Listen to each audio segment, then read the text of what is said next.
बंगाल में भगवा लहर, इस खबर के साथ करेंगे बुलेटिन की शुरुआत। नमस्कार, सुबह के 10 बज रहे हैं। मैं निधि चतुर्वेदी आपके साथ और सबसे पहले बात करेंगे आज केंद्रीय गृह मंत्री अमित शाह। अब से कुछ ही देर की बात सुबह के 10 बज चुके हैं। दोपहर 12 बजे वर्चुअली जो है संबोधन उनका रहने वाला है। हावड़ा में आज बीजेपी की रैली का भी तयशुदा कार्यक्रम है और वर्चुअल संबोधन हावड़ा के डुमोरजला में आज गृह मंत्री अमित शाह का रहने वाला है। और शाह दोपहर 12 बजे यानी कि अब से ठीक 2 घंटे के बाद वीडियो कॉन्फ्रेंसिंग के जरिए जनता को संबोधित करेंगे, जनता से मुखातिब होंगे। और इस दौरान हावड़ा में स्मृति ईरानी, कैलाश विजयवर्गीय, मुकुल रॉय, शुभेंदु अधिकारी समेत कई बड़े नेता मौजूद रहेंगे। और इस बीच दोपहर 12 बजे ये कार्यक्रम है और बीजेपी की चूंकि रैली है और एक एक कर जिस तरीके से टीएमसी के कुनबे में का टूटना जारी है, लिहाजा टीएमसी में खलबली मचना लाजमी है। और दीदी का साथ लगातार छोड़ते जो बागी नजर आ रहे हैं, उनका भी बीजेपी के साथ जुड़ना बदस्तूर जारी है। हिमांशु का रुख करते हैं। हिमांशु, हावड़ा में आज बीजेपी की रैली है और वर्चुअली यहां पर मुखातिब होंगे जनता से गृह मंत्री अमित शाह। ये पूरा तयशुदा कार्यक्रम आज का क्या रहने वाला है?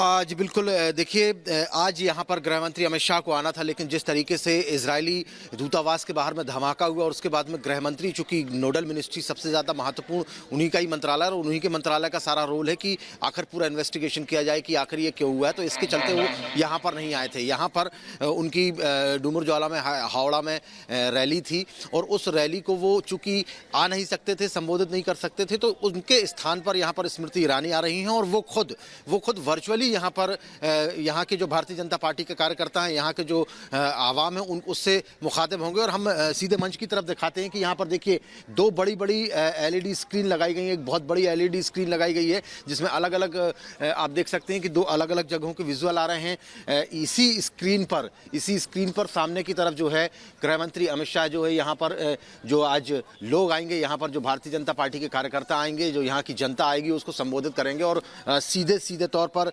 निशाने पर रहेंगी ममता बनर्जी और ममता बनर्जी के साथ में किसानों को लेकर जिस तरीके से राजनीति हो रही, तो निश्चित तौर पर वो उस पर भी बात कर सकते हैं। तो यहाँ पर पूरे तरीके से तैयारी कर ली गई है। लगभग 10 साढ़े 10 बजे के आसपास में यहाँ पर स्मृति ईरानी कोलकाता इंटरनेशनल एयरपोर्ट पर पहुंचेंगी और वहाँ से सीधे वो यहाँ पर आएंगी। और ये चारों तरफ यहाँ पर जो लोग हैं, धीरे धीरे करके अब यहाँ पर लोगों की जो आवक है वो शुरू हो गई। आप देख सकते हैं कि जो भारतीय जनता पार्टी के कार्यकर्ता हैं वो अब धीरे धीरे आ रहे हैं और उसके बाद में धीरे धीरे करके यहाँ पर जो है जनता भर्ती चली जाएगी। लगभग 12:30 1 बजे के आसपास यहाँ पर जो है रैली का टाइमिंग रखी गई है। तो अब देखने वाली बात यह है कि जब स्मृति ईरानी यहाँ पर आती हैं तो वो ममता बनर्जी पर किस तरीके से प्रहार करती हैं पॉलिटिकली, और जब अमित शाह यहाँ पर वर्चुअली बोलेंगे, दिल्ली से बोलेंगे, तो क्या कुछ वो बोलने वाले हैं, ये देखने वाली बात होगी। इस पूरे इलाके पर यदि देखा जाए, हिमांशु, मैं लौटूंगी। हावड़ा से आप लाइव रिपोर्ट कर रहे हैं। दोपहर 12 बजे शाह का संबोधन काफी अहम रहने वाला है और इस तयशुदा कार्यक्रम में स्मृति ईरानी तो होंगी, साथ ही साथ यहाँ पर मुकुल रॉय, शुभेंदु अधिकारी, कैलाश विजयवर्गीय भी शामिल होंगे। लौटूंगी हिमांशु आपके पास, एक बड़ी रिपोर्ट पर नजर डालते हैं।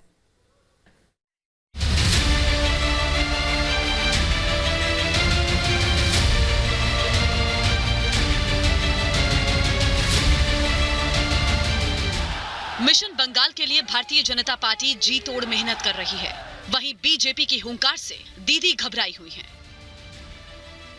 उनके अपने साथ छोड़कर जा रहे हैं। अब एक बार फिर से मुख्यमंत्री ममता बनर्जी की पार्टी के बागियों ने बीजेपी का दामन थाम लिया। कैलाश विजयवर्गीय के साथ टीएमसी के कई बड़े नेता दिल्ली पहुंचे। इन सभी ने गृह मंत्री अमित शाह से उनके आवास पर मुलाकात की और बीजेपी में शामिल हुए। इनमें दीदी के पुराने साथी और हावड़ा के डोमजूर विधानसभा सीट से विधायक राजीव बनर्जी, हावड़ा के बल्ली से विधायक वैशाली डालमिया, हुगली जिले के उत्तरपारा से विधायक प्रवीण घोषाल, हावड़ा शहर के पूर्व मेयर राथिन चक्रवर्ती, राणा घाट से पूर्व विधायक पार्थ सारथी चटर्जी, अभिनेता रुद्रनील घोष शामिल हैं।